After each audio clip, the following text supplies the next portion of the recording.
All right, welcome back to Weekend Prime. We have Kelvin, Osoro, National Chair, Kenya Veterinary Association. There is a national livestock vaccination campaign that is being spearheaded by the government. The biggest concern has been this issue of methane-reducing vaccine technology.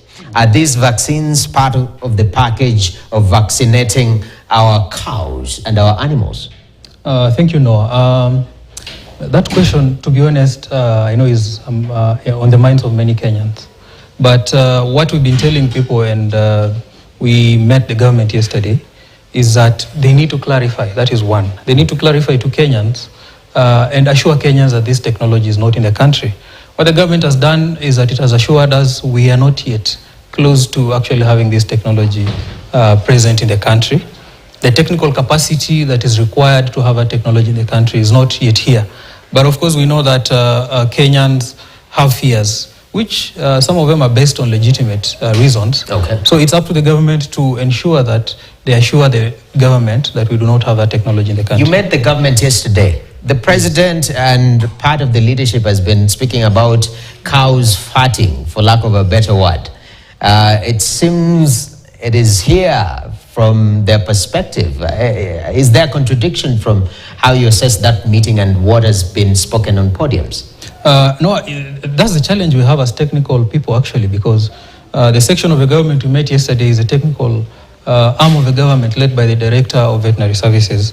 The politicians, unfortunately, have hijacked the process, which makes it very sad for veterinarians in the country, because vaccination exercises are necessary to control both animal and human diseases. But you cannot run that exercise with the current climate.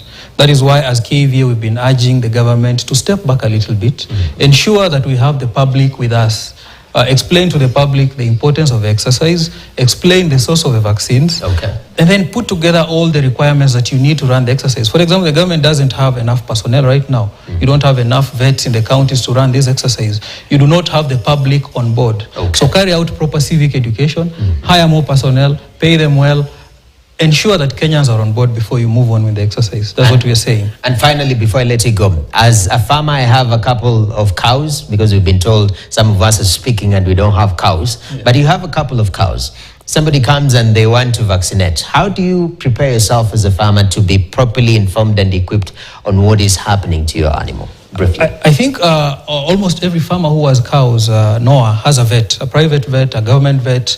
That is your first go-to. And then we told the government, is it possible that there are people who are not interested in the vaccine? What are you going to do with those people? And the government has assured us that you can get your own vaccination from your private vet. So you don't need to worry about being forced. But as I said, the government needs to ensure that everything is in place. The whole public is on board, because for vaccination to be successful, at least 80% of the animals have to be covered.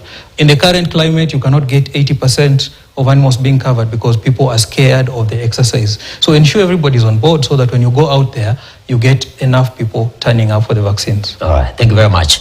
Kelvin Osoro is the National Chair of Kenya Veterinary